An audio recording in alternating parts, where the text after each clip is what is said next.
Ito mga ka-Jeprox, may nagpapagawa sa atin ng solar. Yan yung solar niya. Ito yung wire niya.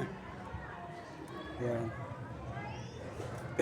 Gagamitan natin siya ng pag hinila mo, pandikit.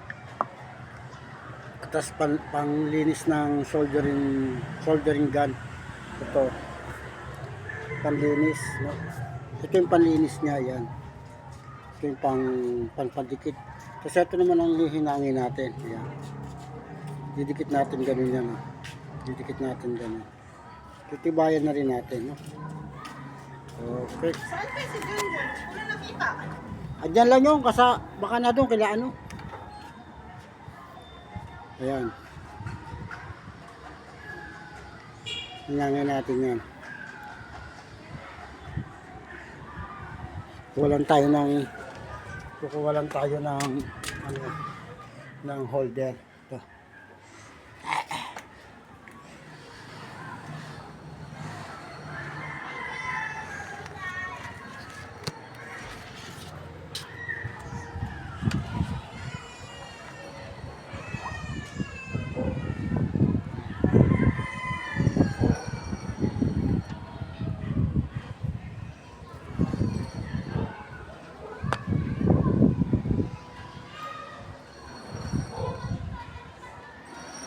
Yan, kita na siya, di ba?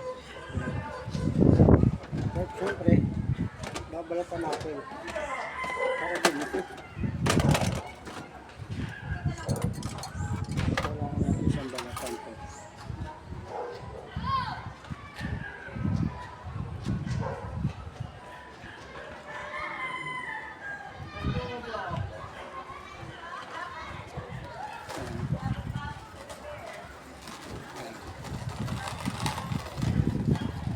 Mainit ko siya. Kasi ito yung panlid natin.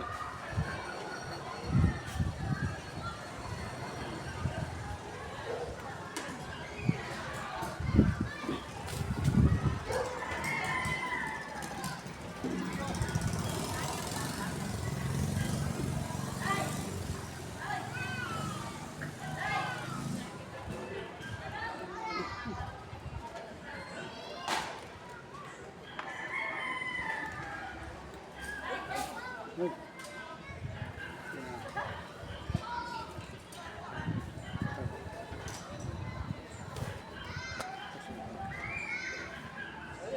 Yan, okay na.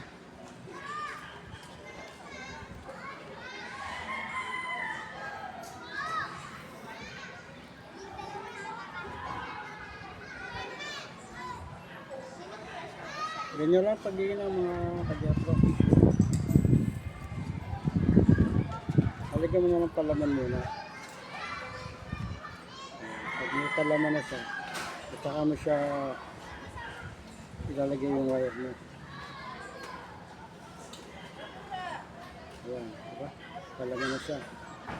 Tapos lalagyan mo siya ng wire. Lagyan mo rin ito.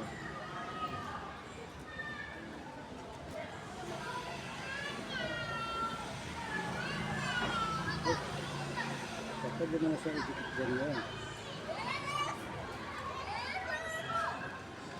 Ibayan na natin.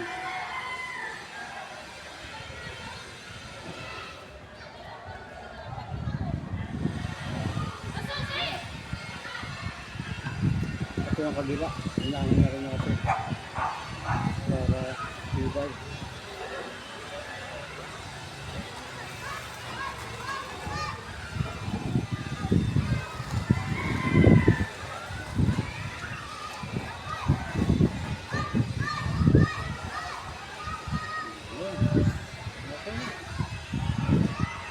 Ito naman yung panlinis natin.